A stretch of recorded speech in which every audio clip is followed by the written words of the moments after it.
So good afternoon, Winston. Good afternoon, Donald. Nice to meet you. Yes, indeed. Likewise. How are you today? I'm very well. I'm energized and feeling positive. That's really, really good. I always say to people, thank you very much for agreeing to participate in the Forgotten Generations project. Yeah. And thank you for inviting me.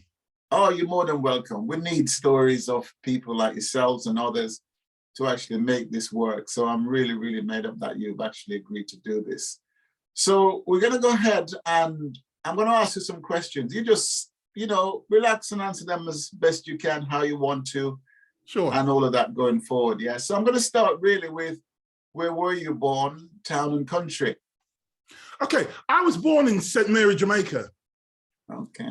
Yeah, a little place called Richmond. Richmond, St. Mary. Yeah. Okay. Yes. And tell us a bit about your parents and siblings. Okay. I have two sisters, three brothers. Okay. Three of us were born in Jamaica. Myself and my eldest brother and the one below me were born in Jamaica. Okay. My parents, my mother left. My mother had us for three different fathers. For the children? Three children in Jamaica. Okay. For three different fathers. Okay. My eldest brother, his father was a fisherman and he went to sea and never came back. Okay. My father I never actually met, but I heard some not so nice things about him. Oh. Yeah. You've never met your father at all? I've never met him, no. Okay. Never actually met my father, no. Okay. Okay. Yeah. So so you've got is that seven, did you say seven of you altogether? Six of us. Six of you altogether. Yeah. Okay. Yeah. So there's obviously been some sort of separation then. Was that from mother as well as father? Because I mean, yeah, well, yes. Because my mother left. That's my earliest recollection is my mother leaving. I didn't know where she was leaving. She left when I was 3, by the way. Okay. Yeah, I didn't know where she was going. I just remember somebody hadn't held me in their arm and she's going away. And obviously as a toddler, I want to go after her. Naturally. Yes. That's my earliest recollection. And were you, I mean, it sounds like a silly question, but were you particularly close to mother at the time? Well, yes, because she had 3 of us and there was no father about. So there was just mother and mother. Yeah. Right. Yeah. And then of course there was that separation. Yeah. So were you separated for a long time? Yes. 10 years. Because 10 years. 10 years, yeah. Wow. Yeah. But I'll tell you a little bit, but I said I never met my father. Let me correct that. I still that tender age, 3 years old, I remember somebody came saying he was my father. At 3, you remember that? At 3, I remember that at 3, yeah. Wow. Yeah, he came saying he's my father and he heard that my mother had gone overseas. Oh, I see. So it's after your mother had left? Yes. Okay. Yeah, so he came to see if he could take me. Oh. Yes. And as it happened, the conversation went along the line was, well, I can't give that permission. Okay. And back those days, it was letter writing. Yes. So I don't know what the outcome of that was. That was never saw him again. That was it. It was never. Oh my goodness. Yeah.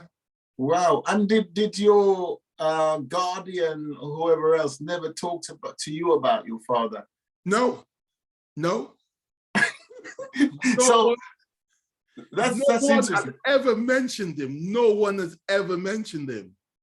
So without really digging into this too far, as you grow up, and become an adult, did you ever try or seek to find him or well, even before that, I'll answer the question. But growing up, like I said, I had an older sibling and a younger sibling. My younger sibling, his father took him, so I never saw him. Okay. But I was aware of him. My eldest sibling my grandmother kept him. Oh. Yes, and I was, it's a stranger who took me on because as it happened, my grandmother wouldn't have all three of us. Oh, I see. Because we couldn't follow, we weren't strong enough to follow her around where my eldest brother was.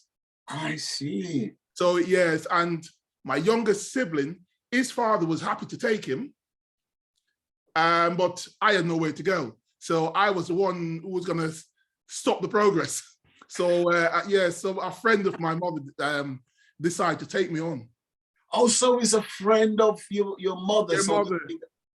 Oh my goodness. And you spent 10 years with that person? I didn't actually spend 10 years with her. I was disruptive. But let's not drift. Let me come back to the question you asked about, did I ever look for my, yeah, I did. And the reason I did was because everybody had an auntie and uncle apart from me. Oh my goodness. So you obviously felt a bit left out, did you? I did, yes. Because my mother was an only child. So there was no auntie and uncle on her side, but all my siblings had auntie and uncle. Oh my goodness. Yeah, so I never spoke about it, but you know, there was an effect because I was very disruptive. Yes. And I just wondered whether or not you asked anybody later on saying, where is my dad? Or you decided, did you try and find him at all? Or you just got on with life? The only time I did try to find him was, I was a grown man at the time. Okay. And I visit my mother one Sunday, and my daughter asked a question. My daughter she was probably 4 at the time. And she's like, why is Grandma Francis and we're Jones? Yeah, and I had to answer the question. I see. Wow. Yeah. So how did you came to join Mother 10 years after she left you? Yes. So what was that experience like? I mean, all of a sudden you were going to be leaving, going to Mother to England. So what was that? How was that?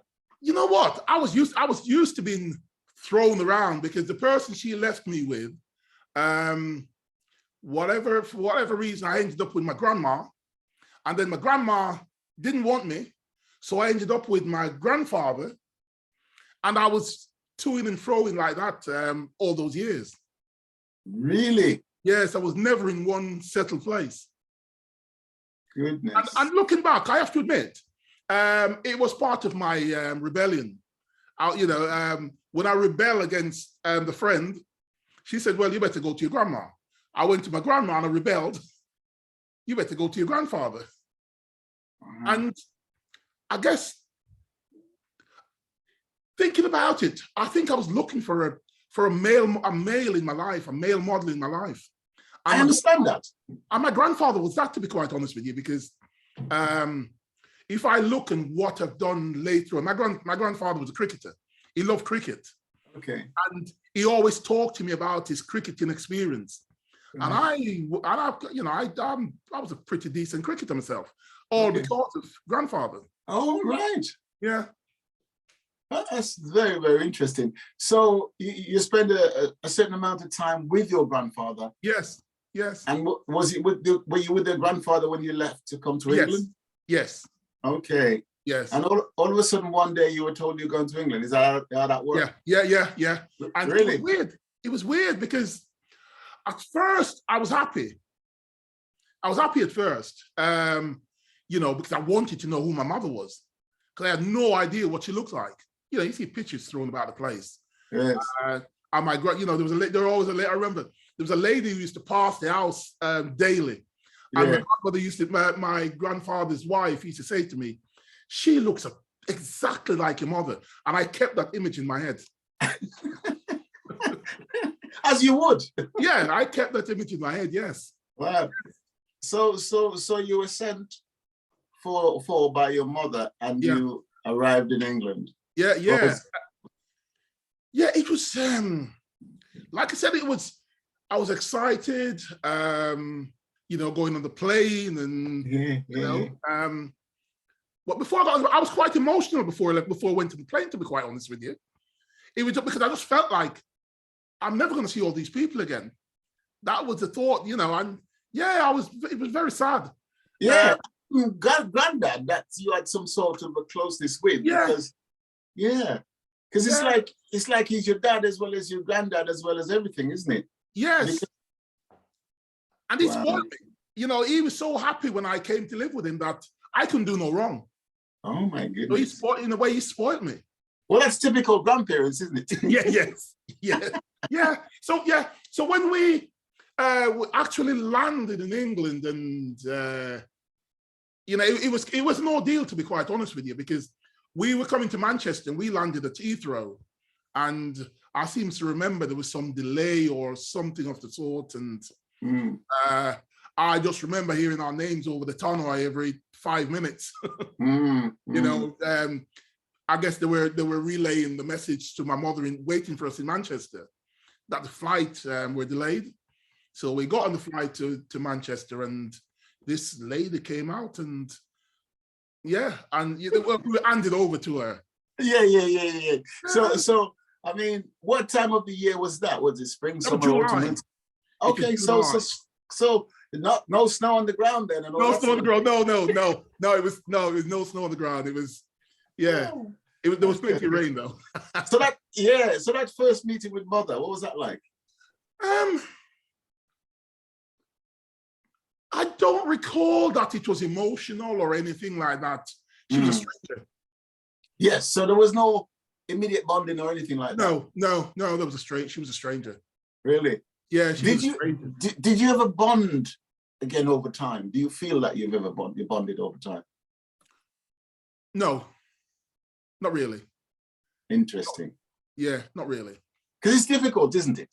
Yeah, it is. Because the first thing was, I didn't know what to call her. Oh my goodness. No, it's like, we're in this out. I don't know what to call her. And, we were there, and it may be a few days, maybe a week. She says to me, the other kids call me mom. She picked up and we didn't know what to call her. Oh, so the word we meant... My brother and I. Oh, you've traveled together? Yes, one of my brothers. Yes, your elder brother. Yes. Okay. Yeah, and she realized that we didn't know how to address her. And it was weird because I've never called anybody mom before. Really? Never called anybody mom before. It was great. It was strange. It's interestingly, have you ever spoken to your brother about this as to how he felt about all of that? No. You know, because he was probably, is he a couple of years older than yourself? Yes. To be honest with you, I don't think I would have to ask him because he was rebellious. Oh. Yeah, he was very, very rebellious, especially with our stepdad. He was very, very rebellious. Whereas I was the opposite. I gravitate to him. Ah. Yeah, I gravitated to him, my brother didn't. That's really interesting. Because I mean, he was a couple of years older than you, which was probably what, 13 or something? He was 15 at the time. I was 13, he was 15. Oh yes, of course. Yes. Wow. It's an interesting mix, isn't it? The dynamics. Because really, I'm asking all these questions is that here you are, two young addition to the family. Yeah. To three that are here. Yeah. Or were here. And that mix, you're going to go to almost a stranger where you don't know, you've never had a mom to call her a mom. No. All the others are calling her mom. And then you're meeting the strangers who are meeting you. Yeah. And then dad was, it was exactly the same because, the guy tried his hardest. He tried his hardest, but we kept calling him uncle. Really? Because, we kept calling him uncle. And I remember actually making an effort to call him dad until it sinked in. I don't think my brother ever did call him dad. So you called him dad in the end? Yeah. Which was good, really. Yeah. And in fairness, I'll be honest with you, he was a brilliant dad. Absolutely brilliant. Excellent.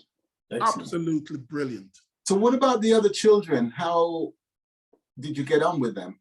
Yes, we did. Yes, we did. They were very, very excited to see us. Mm. You know, yeah, we got on well. We got on really, really well. Mm. Yeah, we got on really, really well because I had a role in the family then, because my mom, as she kept saying, the reason she sent for us was to help her with the kids. Oh, is that what you said? Yes. Yeah.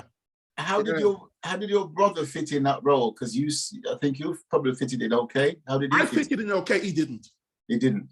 No, he didn't. Wow. No, he didn't. He yeah, he was very disruptive towards that.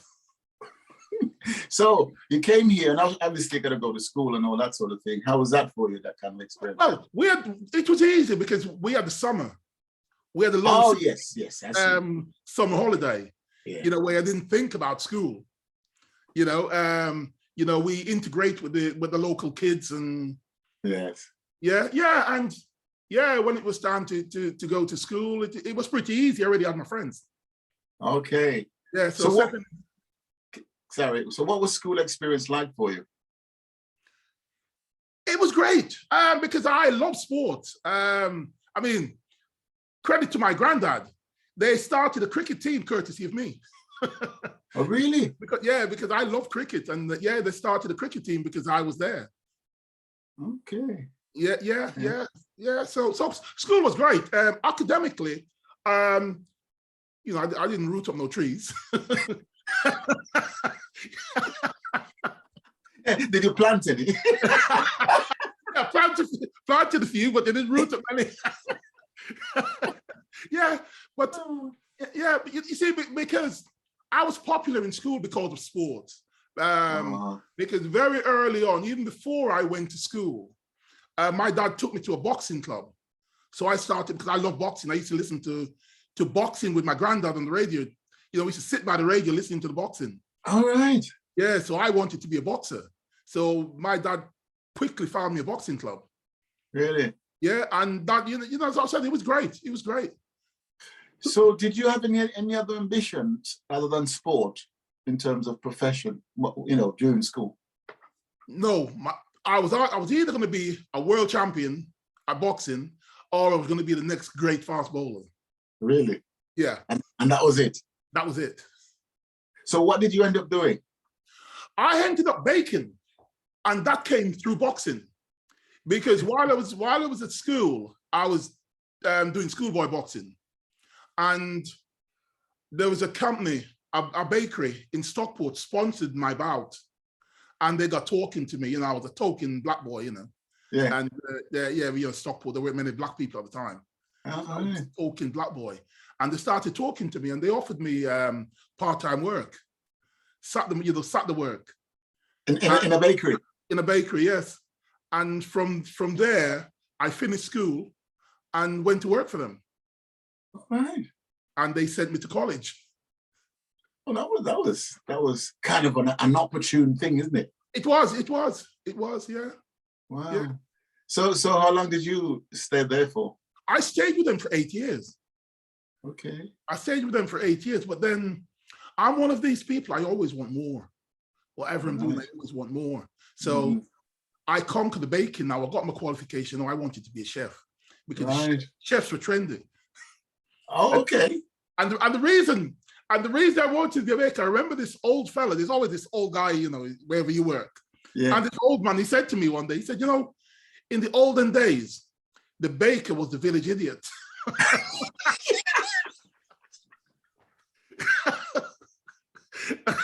and that hurt me.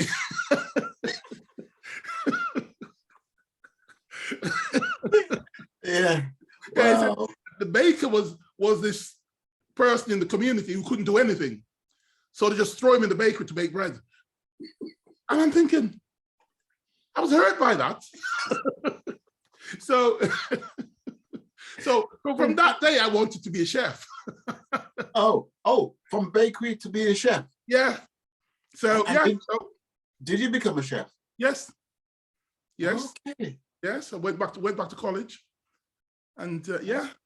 So is that what you did then from then on as a profession? That's what I did from then on, yes. That's what I Right. did from then on. Yeah. Okay, that's very interesting. And did any of the sports that you're interested in stay alongside that, as you grew up? Yes, cricket. Cricket. Because the boxing fade away after I left home, and the boxing fade away because I actually love but like a lot of people get into boxing because they love fighting. I just love the heart of hitting and not be hit. I love the sweet science. Right. That was why I did boxing, not because I was a tearaway or a bully or anything. I just love the sweet science. You're in the ring and you're hitting them and they can't get to you. So how good were you? I was taught. I never actually turned professional. Okay. But I was considered for England as an amateur. Oh, right. Yes, I trained with the England squad. Yeah. But back those days, it's one of these. Boxing back then was one of them where most times you have to knock out the opposition to get a draw. To knock the opposition out to get a draw. Oh my goodness. So what you're saying then, you face some situations in life where life was difficult for you. Yeah. Are you saying that because of being a black person? Yeah, definitely. Okay. Definitely. You go some places, and they're hostile. They're very hostile with it. They didn't make this. It was pretty in your face. Yeah. You go to places like Scotland and they're very, very hostile. Wow. Back then people could say whatever they want and there was no repercussion. How did you cope with that then in circumstances? You know what, right? I had this thing where when I walk into the ring, I don't hear what anybody's saying. Whatever noise they're making, I'm thinking they're here for me. So I block all that up there. They're here for me. So just positive thinking then, really. Yes, positive thinking, yeah. Yeah, they're all here. They love me. That was my thing. So how did you get on as a chef in that same regard? As a chef, I did well. But what I did find is that I had to leave Manchester to progress. Oh. Because you'd work with people, and internally you'd recognize as the person who makes the best this or the best that, but when it comes to position, you didn't have your chance were limited. So no promotion. No promotion. So where did you go to? I ended up moving to London. Really? Yeah. One day I'm a positive person. I'm a very, very positive person, and I'm confident.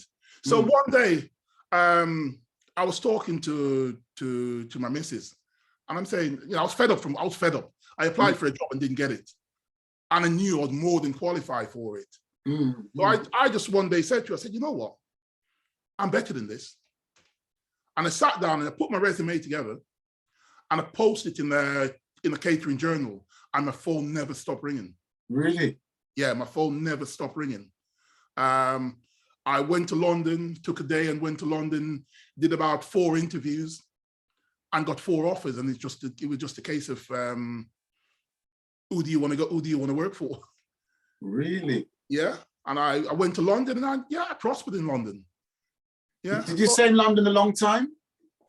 I was in London for 10 years before I went to, I was in London for 10 years. But from that, what you find is, what I found anyway, I changed job a lot because the agents were playing the game with me.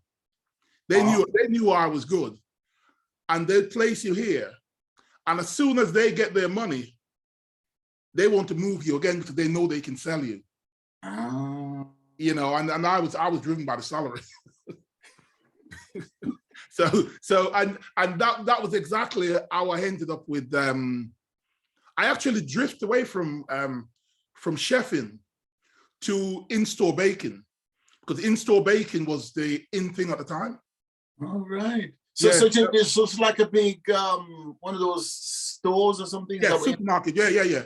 So right. So first I went to Safeway. Then from Safeway, I actually went working in a bakery as a bakery specialist, where I was making stuff for name brand companies. Yes. And, wow. And they did such a good job that Sainsbury's poached me away from there. Is that right? Yeah, I made some product for Sainsbury's. And yeah, they went behind the door and hooked me away from there.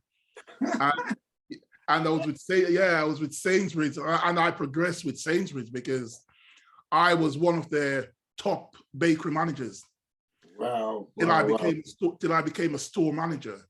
Really? Yeah. And like great. You mentioned sorry, carry on. No, and towards the end, I was in line to be an area manager. Really? When tragedy struck.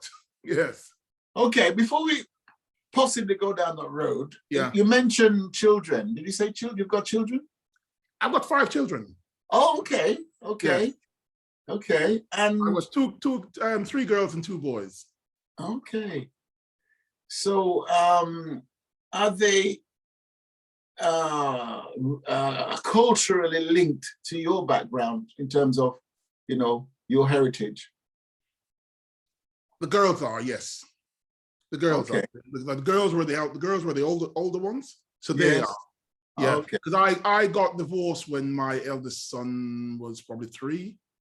All right. And even though, we stayed tight, girls' recollection are more than his.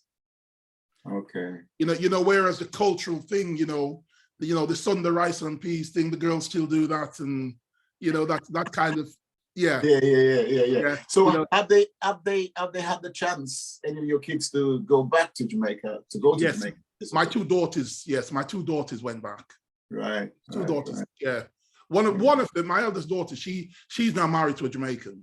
Right. Okay. Yeah. Yes. Yeah. So she was. So she's always, she's Jamaican. Right. Okay. I understand. And then since you've left then Jamaica, have you been back a few times, just once or whatever? I first went back when in 2000. My mom passed in 2000. Okay. And if you remember, I said I left the brother who was younger than me. Yes. And my mom was looking, she was looking out for him. And when my mom passed, I thought, what's going to happen to him? So that was when I first went to Jamaica. Because he was still in Jamaica. He was still in Jamaica. Right. And can I just digress a little bit? Certainly. And when I went to Jamaica that time, my father came back into the picture, or his name came back into the picture. Right. Yeah. Like somebody said to me, so who's your father? Because, or they're saying, oh, I know your father. I'm like, well, lucky you, because I don't. But I was curious. And I set up a meeting that never happened in 2000. So I went back about 10 months later. And I met some siblings from his side. When you said you set up a meeting, was it a meeting to meet your father? No, he had passed by then. I heard he deceased by then. Oh, I see. Okay. But people were telling me, oh yeah, I know your sister, I know your brothers. And I'm like, oh, really? Oh. So I was curious. Yes. I set up a meeting, and the following year I set up a meeting, and we met up. Yeah, there were lots of them. and that was great. Honestly, that was really, really nice. It was great. And right. Yeah. They were happy to see you. You were happy to see them. Yeah. And it was strange because they all knew about me. Really? They all knew about me. Did you know that you had other half, siblings? None at all. Really? I had no idea at all. But knowing what I know now, I think it's just so good I didn't meet my father, because he was less than 2 miles from where I was struggling. No. My goodness. He lived less than 2 miles from where I was struggling. Oh my goodness. And That's I'm thinking, and when they show me where he lived, I'm thinking, I know him. I must have seen him. oh, I see what you mean.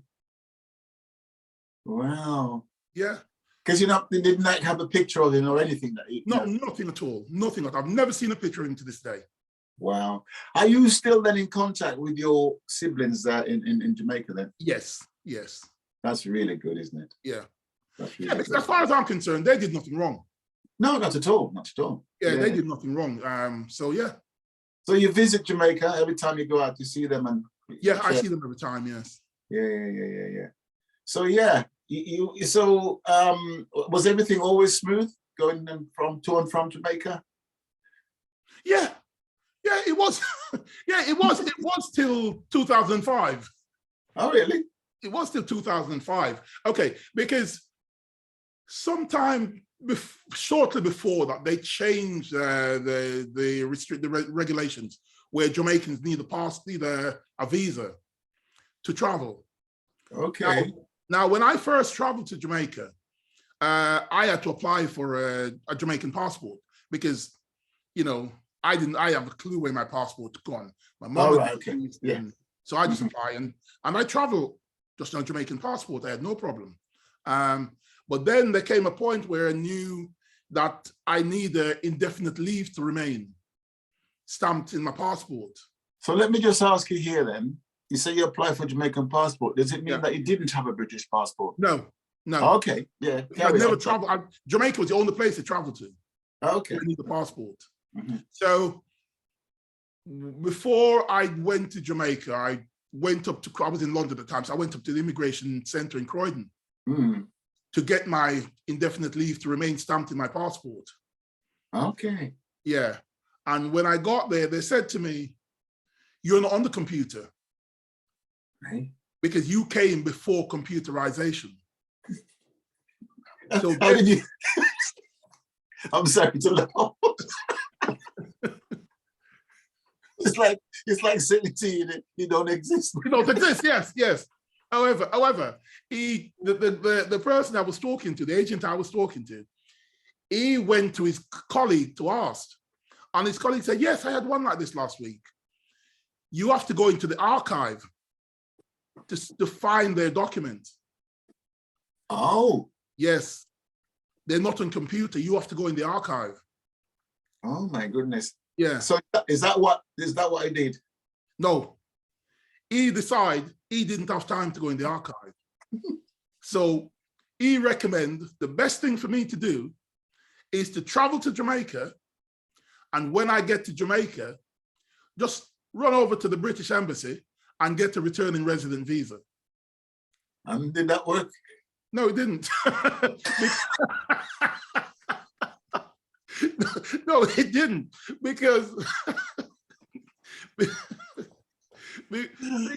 I got there and it took me a couple of days to get the telephone number for the British Embassy. Okay. And when I phoned them, I couldn't get an appointment for 2 weeks. So, and I was only on the 2 weeks vacation. Oh. So I couldn't get an appointment for 2 weeks.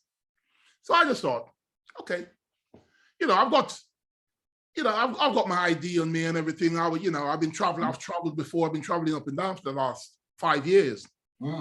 So, I wouldn't have a problem. So got to the airport to check in, and they said to me, "Hold on a minute." So that's you returning to the UK, yeah.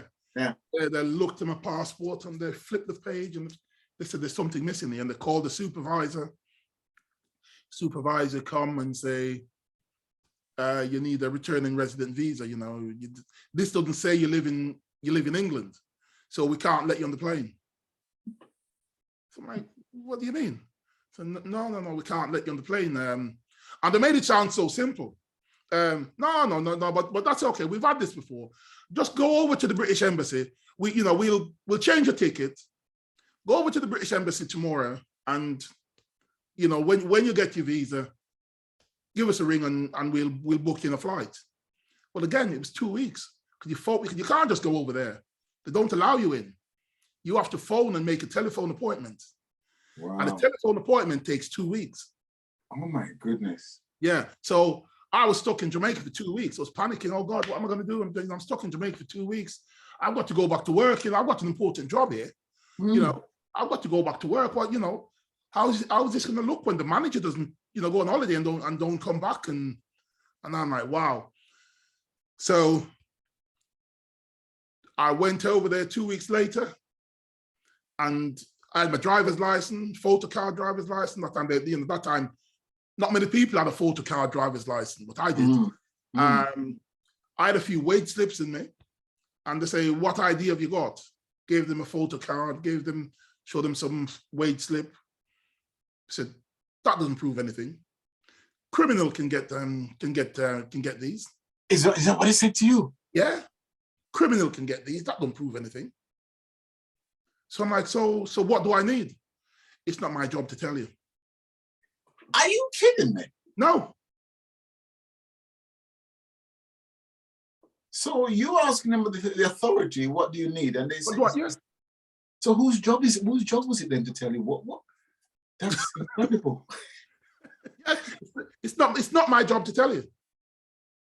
So what did you do from then? So the basically said, right, have you got anything else to tell us? You know, I might waffle something, you know, because I'm panicking now. Yeah. Right, go and take a seat, and we'll call you when we're ready for you. Call me back, stamp, your visa's been denied. Oh my God. Yeah. So what do I do now? So what you need to do now, you need to get more evidence and make an appointment to come back. Get more evidence. They don't give you a guideline as to what evidence you need. No. So I'm like, well, what do I need? You know, what kind of evidence can I get? So I went back straight away and booked an appointment. And by this I had some friends running up and down, you know, wondering what they can do. School record went to my school. They said, we only keep school records for 5 years. So that one's out. Sorry, had you contacted your company by then in UK? No, I tried, because every time you phone, you can't get through. I could not get through at all. I had my niece who I took on holiday with me. She lived in London. I asked her to go, and she came back and say, I went there, but they took too long, so I had to leave.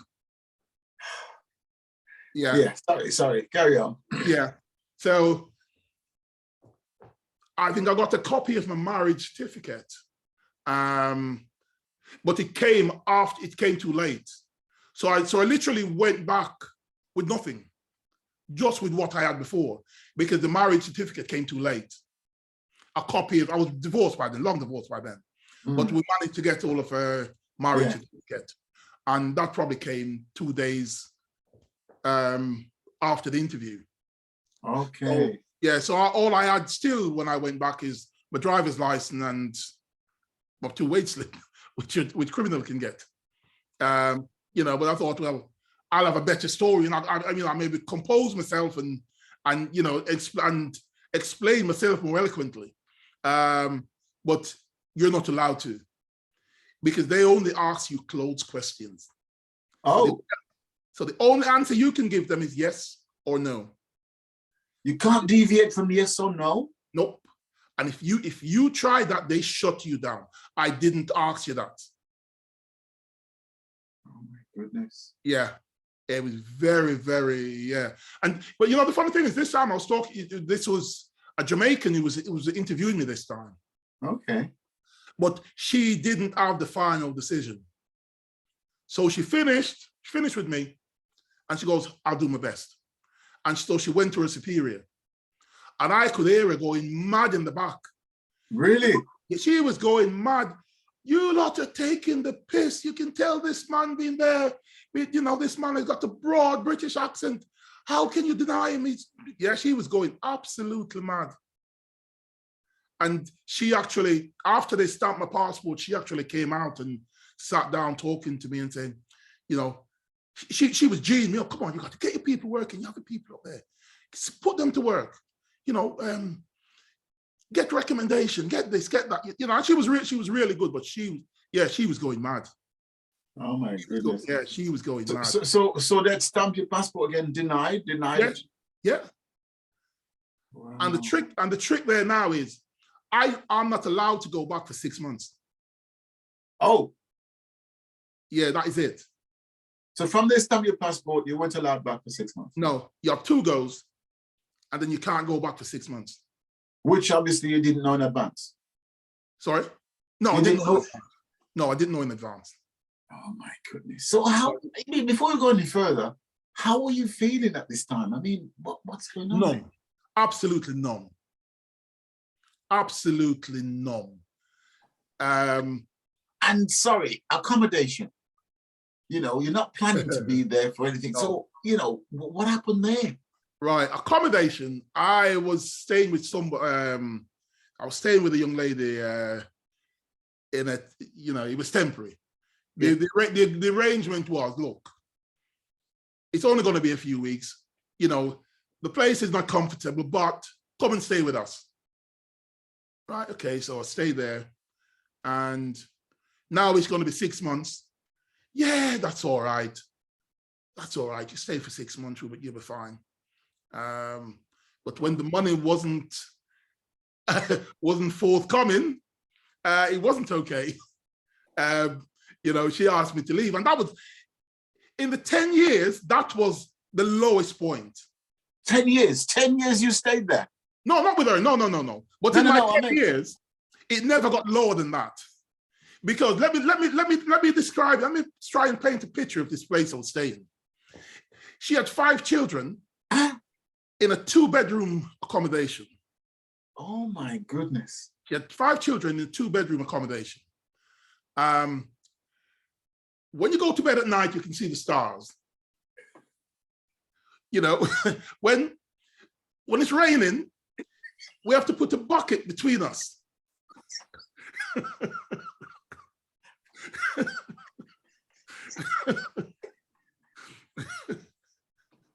Sorry. Yeah. When it's raining, we have to put a bucket between us. You know?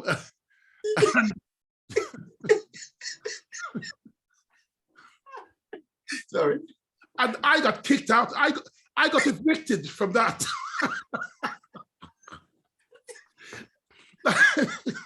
And hence the reason I say, whatever else I went through in Jamaica never got lower than that.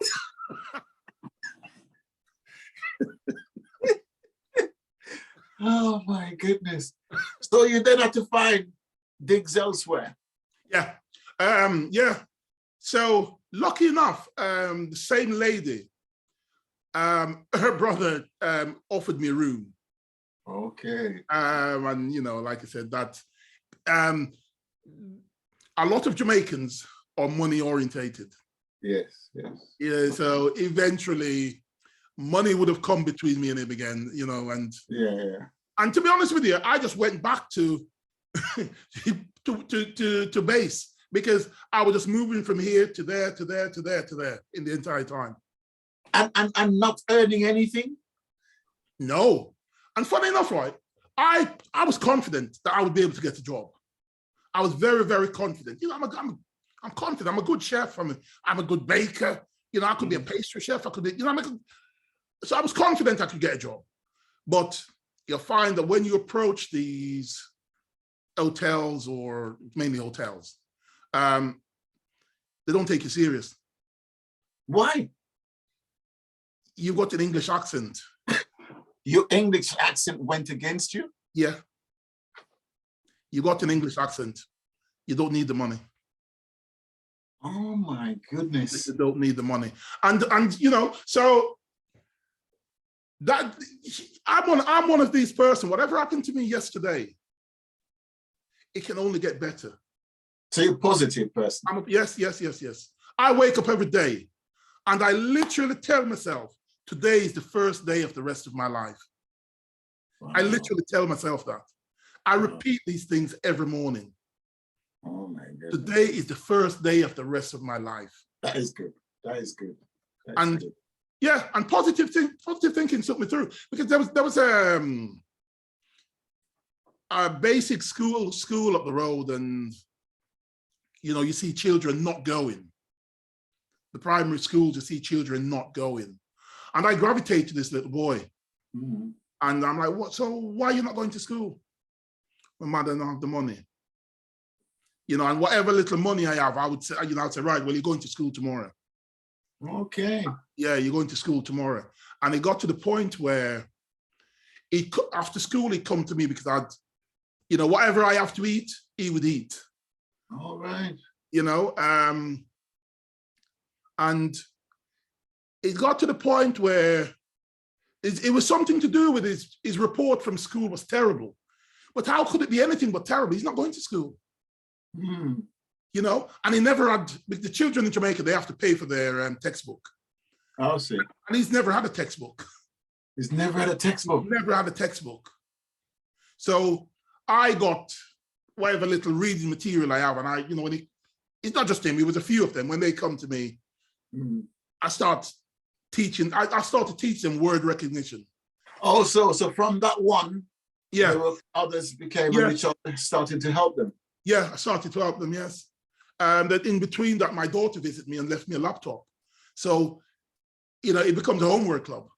So they, they all come to me and do the research and do the homework. And wow. Yeah. And one day, this little boy, I know he was making progress, but the teachers at school just weren't whenever he went, they weren't giving him no credit at all. So I asked the parents' permission to go in school with her, because I know this boy is better than that. And I spoke to the teacher. I said, well, if you don't believe me, because he was disruptive in class and whatever. If you don't believe me, you come and I will let you sit in class. And I took her up on it. And the boy started to flourish. Really? Yeah. I went the first day and she said, yeah, it's only because you're here why you participate in class. If you wasn't here, he wouldn't do it. And I didn't go every day, but every now and again, I would walk in the back of the class and they don't know I'm there. And I think he was doing okay. He's doing okay. He started to read. And again, I bought him some textbook. First textbook he's ever had. My daughter gave me some money and I bought him textbook. And would you believe it? School sold the textbook. No. They sold the textbook because he can't use it. And there are kids who are equipped to use it, but their parents can't afford the textbook. So they sold it. Oh my goodness. So I went in school. I said, so now that you've sold this textbook, by the way, his grandmother, his guardian, they agreed to it. They agreed to his textbook being sold? Yeah. They agreed to it. So I was mad. So I'm like, right, okay. So now that you sold this textbook, what is he going to do? Oh, I gave his grandmother a list of books that he can manage. Went to his grandmother, where's the money? She spent the money. Oh my goodness. Yeah. So I went out and I bought another textbook to prove a point. And he's reading. I took him to the headmistress, got him to read a story. She said to me, he's reading from memory. Are you kidding me? She said to me, he's reading from memory. But after a while, they realized that, so I got involved in the school then because they started to ask me to come in and help other children. Really? Yeah, the disruptive ones, especially the boys. If I can sit in with them and talk to them, because I had story to offer. Because I'm saying, This was me. This was me at your age. I was disruptive. Oh, I see. Yeah. You can see yourself in them in that sense. Yeah. Then I started to help with the school sports day. Then I got involved with the police youth club. And the police, they drive me all over the place to give motivational speech to young people in the youth clubs. Oh my goodness. So tell me, were you being remunerated at all in any of this? Really? No, it's all voluntary. So how do you live? Sorry, you can carry on, you have to talk to me, but how do you live when you? Right.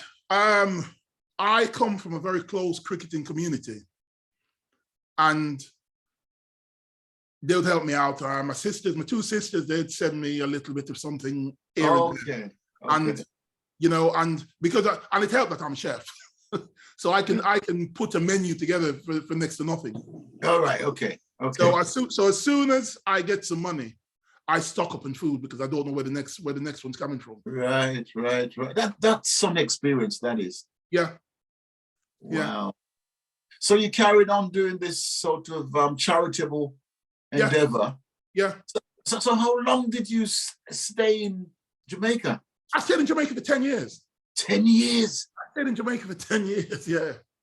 And in that time, were you pursuing or trying to get back? Okay, well, here's the thing. After 2 years in Jamaica, you don't have a right to return. 2 consecutive years, you do not have a right to return. Did anyone tell you that? That's a law. I didn't know. That's a law, yes. Yeah, but did they tell you that before it elapsed? Did they say, if you don't, oh, they told you that? Yeah, and I've been back in between that. I've been back in between there. And they turned me down. I appealed and failed the appeal. So yeah, and then it reached 2 because we got more vigorous when the 2 years were approaching. Oh, I see. Okay. Yeah. So yeah, but you know, in all that time, there was just something inside me that tells me that, you know what, I have to go back. I will go back. I will go back home. There was always something inside me. That belief was there. Yeah, because it's your home, isn't it? All those years, you've worked. You got a national security number because you've been working, and that didn't mean anything. No, they pretend they didn't recognize it. They don't know what it means. Their thing is, it is not our job to do it, to research. It is not our duty to research. But 10 years is a long time. 10 years is a lifetime. Yeah. So what did you do over that? So, would you just carry on doing that charity work, or did you actually? Yeah. You know, obviously, when I said there was no remuneration, there was no remuneration. Yeah. Remuneration there. If I'm going somewhere, obviously they would arrange transport. Sometimes they would arrange lunch. Yeah. But that's about it. That's about it. But you know, I had to keep going. I had to keep my brain active. Yes, indeed. I had to keep going. Wow. So what's the clincher then to, after 10 years, to return? How did you manage that? Okay. Somebody told my daughter that I've been there that long, so she should be able to get me a visitor's visa to come back.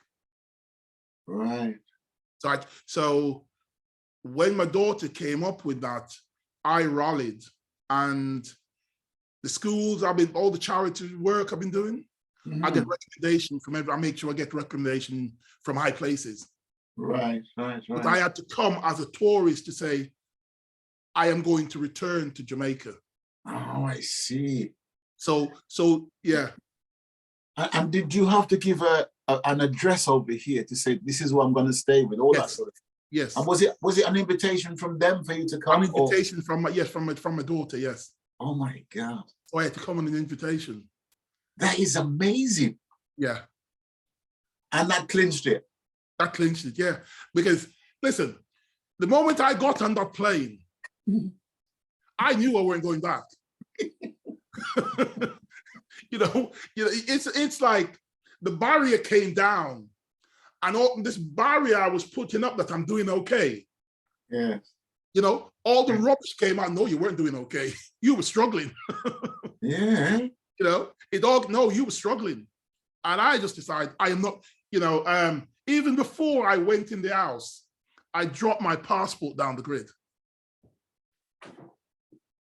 I dropped my passport down the grid before I went inside the house.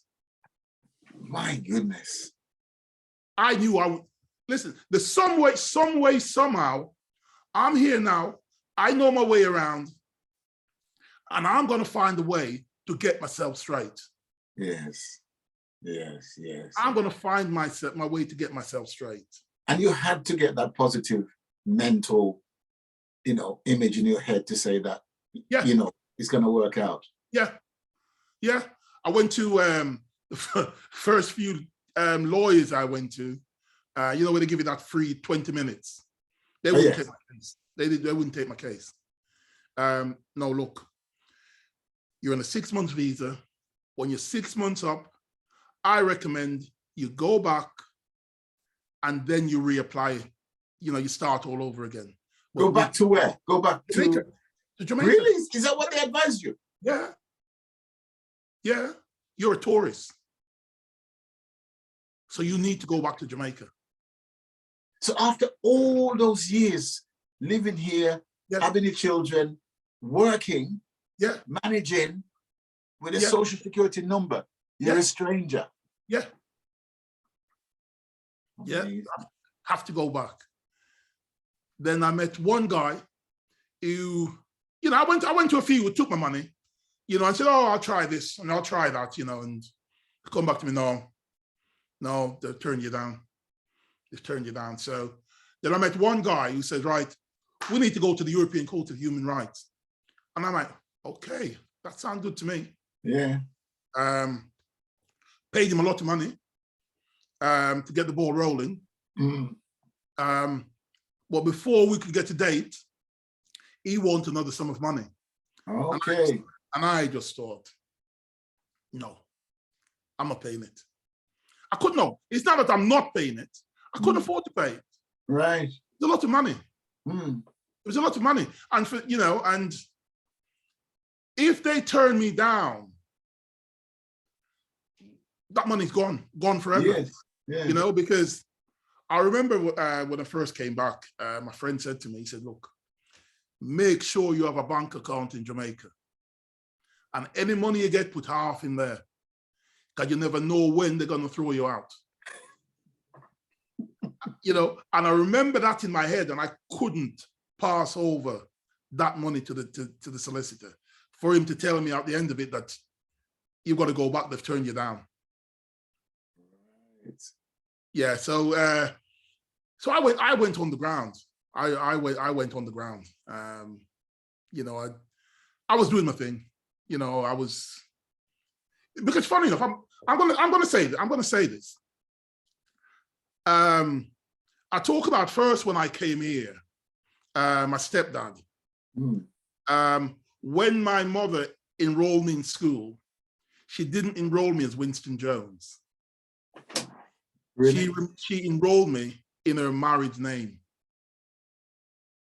There was nothing illegal about it. It was because I had other siblings that was going to go to that school as Francis. I'm pretty sure it was the administration at the school says, I can go as Francis as well. Even though your birth certificate said something different. Yeah. And afterwards, even while I was going through the Windrush thing, I thought that was going to be a problem. But it's called, you're known as. You didn't change your name, you're just known as. Oh, right. Yeah. So that was okay. So yeah. So that was really what saved me. So when I left school, my national insurance number came out as Winston Francis. Really? Yeah. But I was still boxing as Winston Jones. And I remember one day I went to my employer and I said, I need this changing. My name is Winston Jones. And I explained to him how that came about. And he said, right, don't worry, we'll change it. So they've changed it. It changed to, I ended up with a double barrel name. Oh. I ended up with Francis Jones. I see. So fortunately, I had that. So when I came back, I still had the national insurance number. So I went to work as Winston Francis Jones, which I always did. I always worked as Francis Jones. So they would be looking for a Winston Jones who was illegal. Oh, I see. Wow. Yeah. So ultimately, then, what happened in terms of? Right. Then the Windrush scandal. Well, even before that, tell you what, even before that, because I'm so ambitious, I'm always looking for, because I know I was at the top before. So even though I come back and I'm working at a lower level, I know my way to the top. Yes, yes, So yes. I applied and got a job as an area manager for one of the big, I'm not going to call the name, one of the big retailers, as an area manager. And 3 months into that, they asked me for my proof that I have a right to work and all that. Not your national insurance number, not your driver's license. They need your passport or your birth certificate. Okay. And I got stuck there. Yes. Because even if I had a passport, it would be a Jamaican passport. A birth certificate say I was born in Jamaica. So they and it had Winston Jones on it. Yes. So they want something else. Yeah, they want something else, and I couldn't find that. So what do you do? No, I didn't do it. They did it. They asked me to leave. Oh, they asked me to leave, and so you were 3 months into that job. Yeah. And they asked you to leave. Yeah, because you couldn't prove. Okay. Yeah, you couldn't prove you had the right to remain, to stay. Yeah. So about perhaps 3 weeks later, my daughter's house got raided by immigration. No. Yes. Is that where you were staying? Yeah. Yeah. Yeah. Wow. I was. Yeah, because like I said, I always work. I am good. I'm good at what I do, and I'm not just that. I am good at interviewing, so I don't fail interviews. Okay. So so by this I was working again. So I was out working, and my daughter phoned me, said, "Immigration's at the door for you." So what do you mean? Yeah, they've come to search the house looking for you. Said you need to go back to Jamaica. It's really. Yeah. So what happened next? Obviously, I didn't go back to Jamaica. No. I really just duck and dive. I just duck and dive. Yeah, I just duck and dive till the Windrush scandal broke, and I'm thinking, right, here's my chance now. So I went back to the solicitor, he was going to go to the European Court of Human Rights because he still had my files. And he says to me, he said, "No, you're illegal. This has nothing to do with you." He said, "You don't come under the Windrush. The only thing you can do now is, like I said, let us go to the European Court of Human Rights. So you need to come up with the money to go to the European Court of Human Rights, or go back to Jamaica and we'll apply from Jamaica." Oh. Yeah. So no, that's not happening. That is not happening. So I just carry on. You know what? I carry on for about a year, because I believe this solicitor. I believe him. All I was doing, I was saving money. Right. So when they catch up to me and send me back to Jamaica, I'm okay. Oh, I see what you're saying. Yeah. And then one day I sat at home and I'm thinking, you know what? I want to hear it from the Windrush people themselves. Let them tell me I'm not qualified. So I rang them, and they sent me out a form, a preliminary form. Fill the form in, when did you first arrive in the country, national insurance number, mother's name, mother's maiden name, all that sort of thing. And they 3 weeks later, they sent me a letter that I am eligible for a British citizenship. Really? Yes. How did you feel? Oh my God. The only other time I felt like that was the birth of my daughter. When I got the email that my visa was approved to come back home, that one is up there. They're the three things, special moments in my life. I was actually free. Oh my God. It's a burden off my head.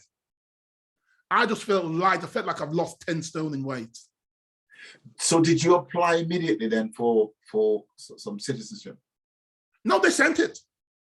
Oh. The notification, they sent it. They sent me a certificate. Really? Yeah. Oh, wait, no. Before the certificate, no, wait a minute. Before the certificate, they told me I had to go for a biometric. Within 24 hours of sending the preliminary form, they sent me an appointment to go for a biometric. They said I had to go to Sheffield to do the biometric. And honestly, I was a little bit apprehensive about it. I'm thinking, this is some kind of trick. So, think you're going to be arrested again and handcuffed and taken away. Yeah, so I didn't go. The day came, and because they gave me 24 hours notice. My goodness. I'm thinking, this is too quick. So I didn't go.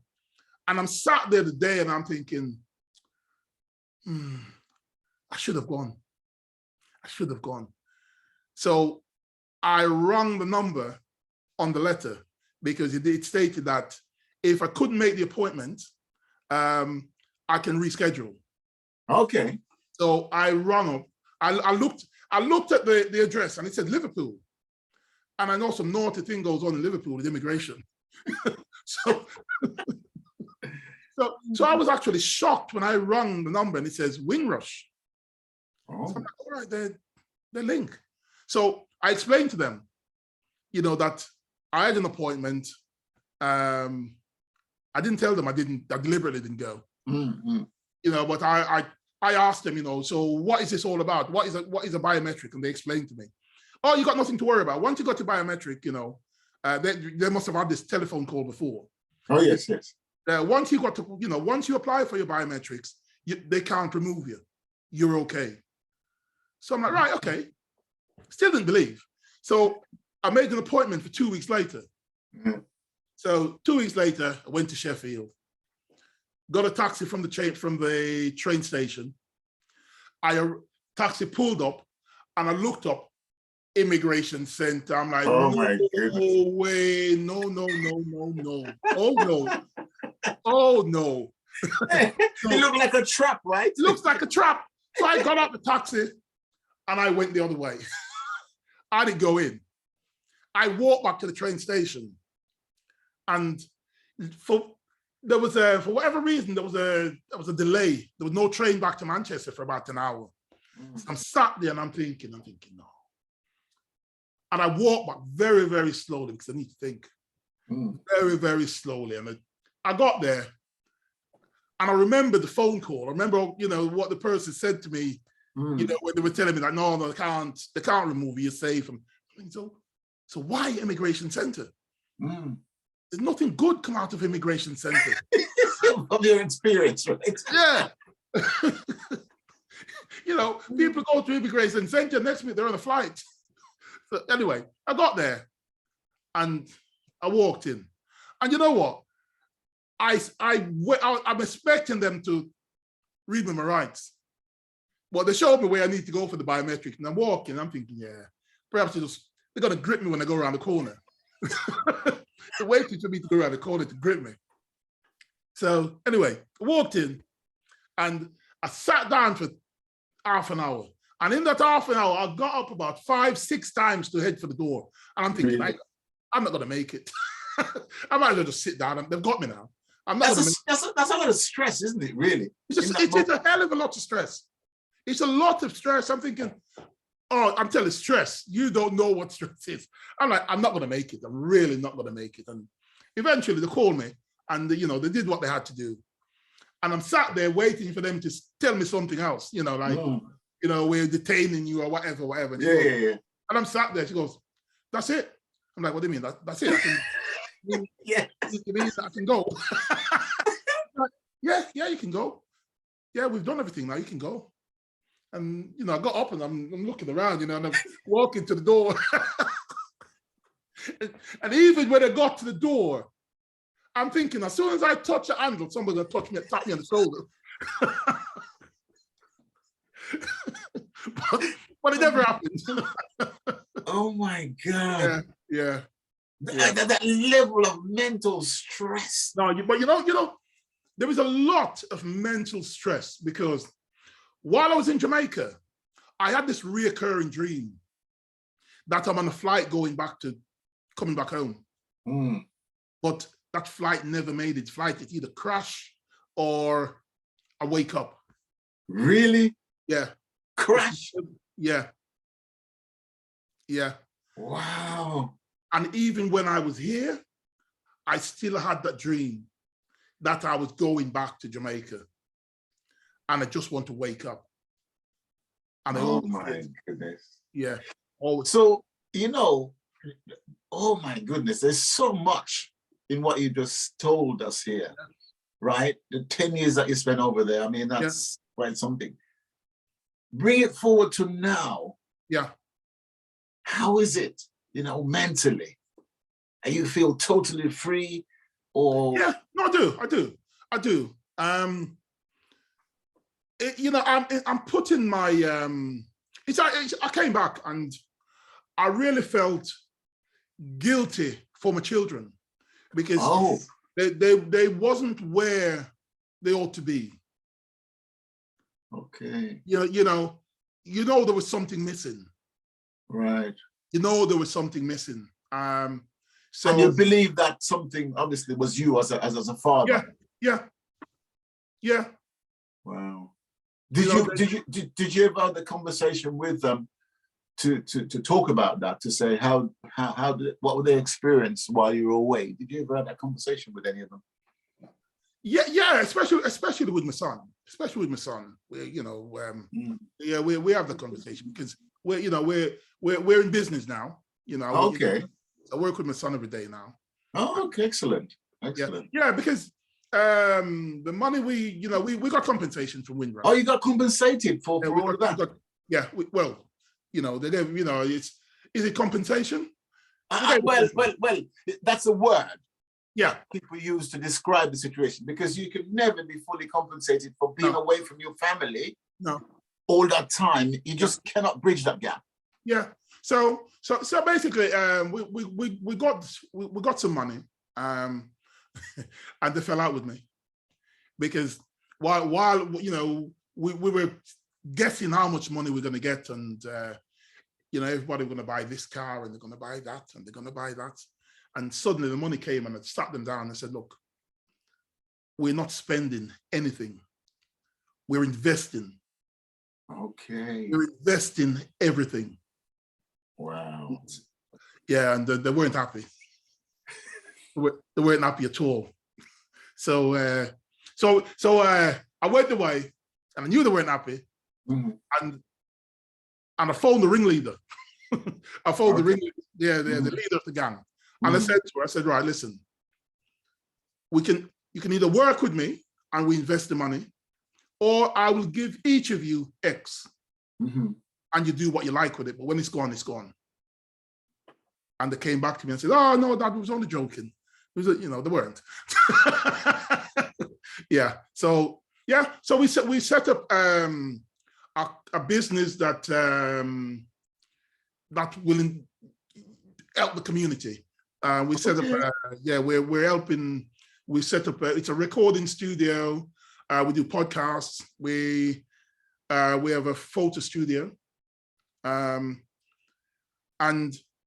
basically we're helping children, motivating children who are having trouble at school, who've been kicked out of school. Wow. Yeah. How fantastic is that?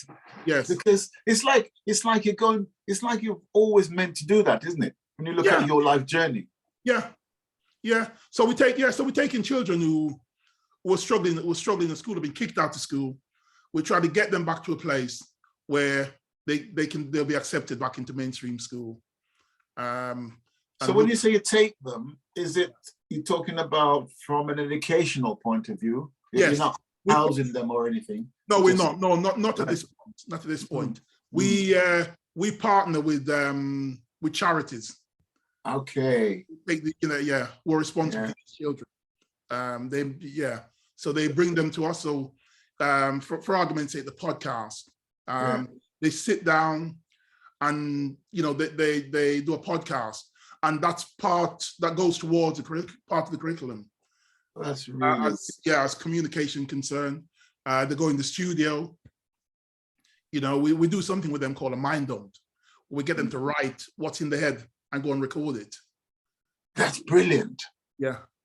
Because kids mostly will gravitate to that sort of thing. Yes, exactly.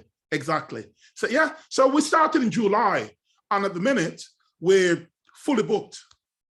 We're fully booked Monday to Friday. Wow. So yes, excellent. And what sort of capacity are you talking about when you say we take 6 children each time. Right. 6 children per hour. And is that from any background, ethnicity? Any background, any ethnicity, yes. Any. That's very commendable.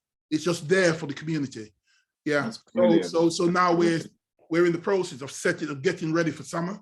So we're gonna have summer school where with same sort of thing, the community come in and. That's fantastic. And is everybody on board with that in terms of your children? Oh God, yes. It's a family business. Well done, Dad. The vision has come through, because we know easy come, easy go money, right? So we set up 2 companies. We got a fashion company as well, where we print personalized item, T-shirt, cups, pens. Wow! Everything. Excellent. Yeah. Wow. So the entire family is on board. That's brilliant. And if there's any links to your companies that you can let the forgotten generation have, we're happy to advertise it on our website. Yes, we're Shard. You can get me at Winston at shardrama.com. That's SHAWE drama.com. That's great. So if you send me some stuff as well, then I can put that on there. Wow. That's absolutely excellent. Your story is just like amazing. When are you going to make a film about it, sir? Yeah, I'm open to that. So listen, anybody in this platform want to help me to do that, I'm open to it. Oh, that's brilliant. Absolutely brilliant. I'm open to it, yes. It's absolutely fascinating talking to you, because I think your story would resonate with so many other people in similar fashion of their experience with this Windrush situation. It's very serious, and I don't think everybody can laugh in terms of how you're laughing now, and in terms of being compensated. Some people are still experiencing the raw deal, I would imagine. Yeah, well, part of the service we're offering at Shard Drama is we're inviting people who are experiencing that to come in and talk to us, and let us point you in the right direction. Excellent. Let us point you in the right, just send us a message. That's brilliant. Come in and talk to us. Yeah. Because that's something, again, we're looking to do in the summer as well. So, to open up and people just people walk in and come and talk to us. Very, very commendable. Very commendable. I did an interview with Blacks recently with Must-I Talk TV. Okay. Great guy with Must-I Talk TV. And I've got a lot of response from doing that. So again, excellent. Yeah. So again, people watching this, please go over to Must-I Talk TV, have a look at what he's doing, subscribe to his channel, and share his stuff. Yes. I've actually met Blacks. Actually, he's very good. And yes, he's very good. He's doing a marvelous job there. He's doing a super job. But absolutely excellent. It's just people don't. It's like he's not appreciated. And that's life, isn't it? When you have to just carry on until you get breakthrough eventually. Yes, because when I look at how many people's watching his his channel, and there's not many actually subscribing to it. And he's doing a great. He's doing it off his back. Yes. Well, it's like the forgotten generations. That you're part of now. And thank you again. It's all something that we've got to start because we're passionate. Yes.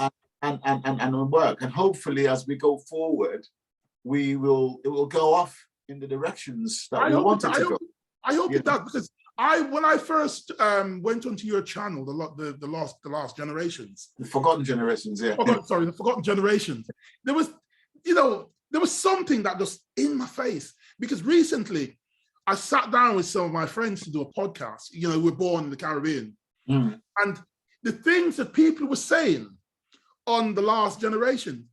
It's the same forgotten generation. generation. It's the same thing. Yes. People were saying on the, I didn't actually put it out because I thought it was very sensitive. The first time I thought the same thing, and that when we came here, we almost felt like we were second-class citizens to our siblings who were born here. Yes. And people were saying that, I'm like, and I didn't put that podcast out. I didn't put that because I'm thinking, you felt away. That's why you didn't put it out. Oh my goodness. I'm thinking, should you really be saying? I'm thinking, I've come away and I'm thinking, that's exactly how I felt. Yes. Yes. That's exactly how I felt, because Christmas, I'll get a pair of socks. And the children who were born here, they get toys and their pilots, I like that. And I get the pilots, I get a pair of socks. And people share that. And I'm like, wow.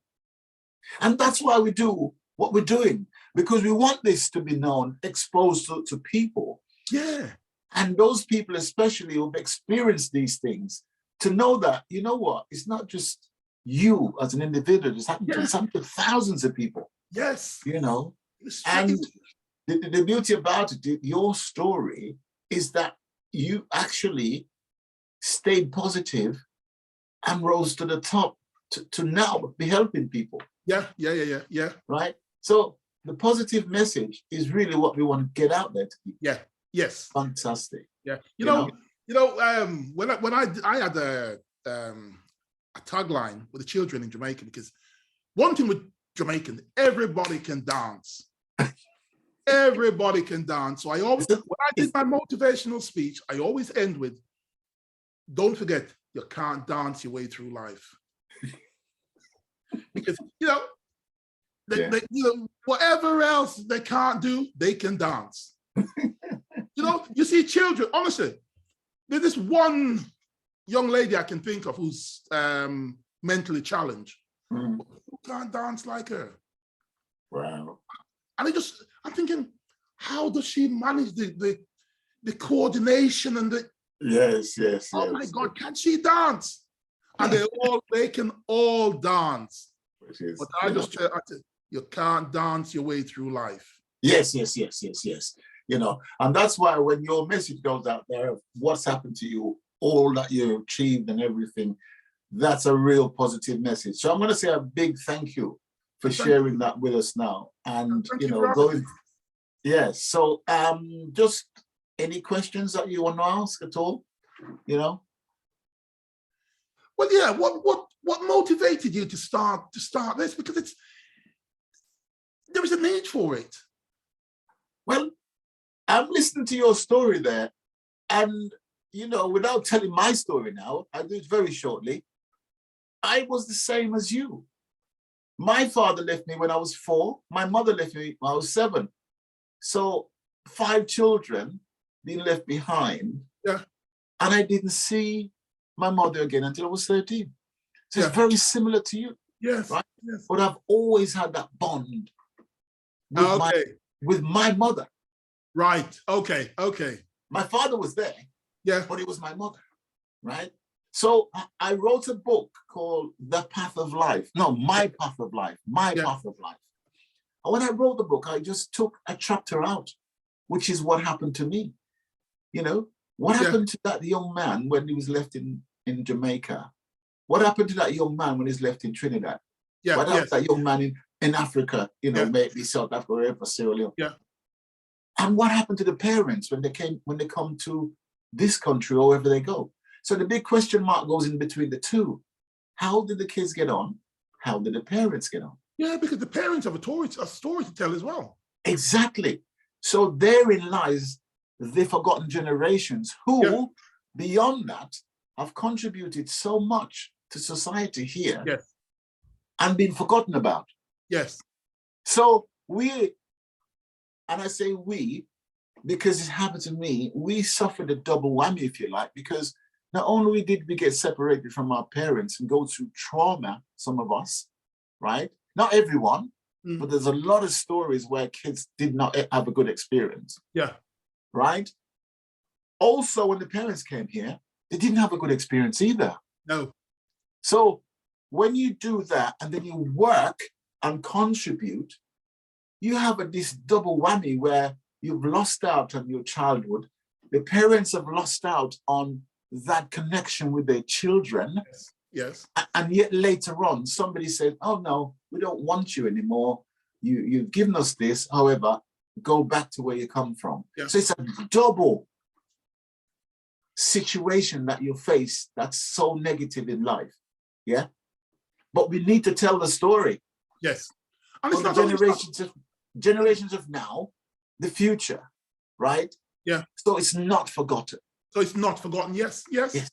And it's not only that. It's when you go back to I was in Jamaica for 10 years. I was English. Oh, as far as they're concerned. Yeah. So there's a problem for you straight away then. There are people who didn't want to know my name. English.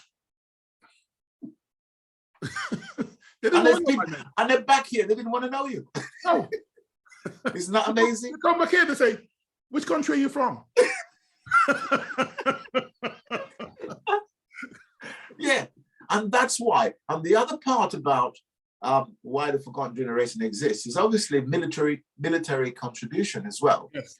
Yeah, World War I and II and other conflicts. There is that. Yeah, but it's the fact that we've done so well in so many different areas of life, and people don't believe that we have. Yeah, because they'll see us as negative. Yeah, even though we qualified, we've got lots of money, whatever. The image in a lot of people's mind is that you belong to the bottom of the pile. Yes, yes. So unless we tell our own stories, right, and we make a difference in society to re-educate the mind of individuals who maybe have just seen negativity in the past, then we're doing ourselves an injustice. Yeah, I mean, when I read the content of this this channel, Forgotten Generations. Forgotten Generations. I had to join straight away. You know. Thank you. And I've been telling people about it, and I'm preaching about it. Yes, thank you very much. I'm passionate about it. I really appreciate that, because we need more membership, obviously, going forward, because numbers count. Yes. And it counts for different reasons. Obviously, we want to spread it sideways, upwards, downwards, to make it grow. And we have something that's ours to move forward with. Certainly. Yeah. So, Winston, I gotta say a big thank you again. Donald, thank you much. Yes. And we'll certainly catch up in the very near future, hopefully. Certainly. Yeah, I'd love to visit your studio in Manchester. And keep up the grand work, sir, with these youngsters and what you're doing. It's fabulous. Thank you very much. Thank you. And we'll catch up soon. Indeed, indeed.